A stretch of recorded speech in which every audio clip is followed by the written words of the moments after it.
ಮೈಂಡ್ನ cleanse ಮಾಡೋ ನಮ್ಮ ಈ ಜರ್ನಿಯಲ್ಲಿ ಫಸ್ಟ್ ವೀಡಿಯೋದಲ್ಲಿ ನಾವು ಸೆನ್ಸರಿ ಸಿಸ್ಟಮ್ಗೆ ಒಂದು ರೆಸ್ಟ್ ಕೊಟ್ಟಿದ್ವಿ. ಇವಾಗ ಸೆಕೆಂಡ್ ಟಾಸ್ಕ್. ಇದನ್ನು ಭಾಳ ಸಿಂಪಲ್ ಆಗಿದೆ. ಮಾಡೋ ಜಾಗನ ನೀವೇ ಸೆಲೆಕ್ಟ್ ಮಾಡ್ಕೋಬೇಕು.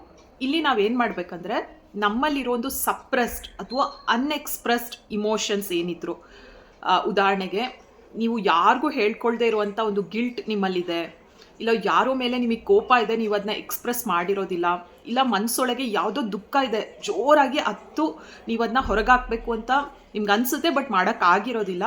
ಅದನ್ನು ನೀವು ಕೂಗಿ ಅಂದರೆ ಲೌಡಾಗಿ ಜೋರಾಗಿ ಅದನ್ನ ಹೇಳಬೇಕು. ಯಾವುದೇ ರೀತಿ ಅನ್ಎಕ್ಸ್ಪ್ರೆಸ್ಡ್ ಅಥವಾ ಸಪ್ರೆಸ್ ಮಾಡ್ಕೊಂಡಿರೋ ಇಮೋಷನ್ಸ್ ನಮ್ಮ ಮೈಂಡ್ ಹಾಗೂ ಬಾಡಿಗೆ ತುಂಬಾ ಸ್ಟ್ರೆಸ್ ಕೊಡ್ತಾ ಇರುತ್ತೆ. ಯಾವಾಗ ಒಂದು 3-4 ನಿಮಿಷ ನಾವು ಜೋರಾಗಿ ಇಮೋಷನ್ಸ್ನ ಹೊರಗಾಗ್ತೀವಲ್ಲ, ನಮ್ಮ ಸ್ಟ್ರೆಸ್ ಲೆವೆಲ್ ಕಮ್ಮಿ ಆಗ್ತಾ ಬರುತ್ತೆ. ಇದನ್ನು ರ್ಯಾಡಿಕಲ್ ಹಾನೆಸ್ಟಿ ಅಂತ ನಾವು ಕರಿತೀವಿ. ಸೊ ಈ ಟಾಸ್ಕ್ನ ನೀವು ಮಾಡೋದಕ್ಕೆ ನಿಮ್ಗೆ ಯಾವಾಗ ಬೇಕು ಟೈಮ್ ಮಾಡ್ಕೊಳ್ಳಿ. ಜಾಗಗಳ ಸೆಲೆಕ್ಷನ್ ತುಂಬ ಇಂಪಾರ್ಟೆಂಟ್ ಆಗಿರುತ್ತೆ.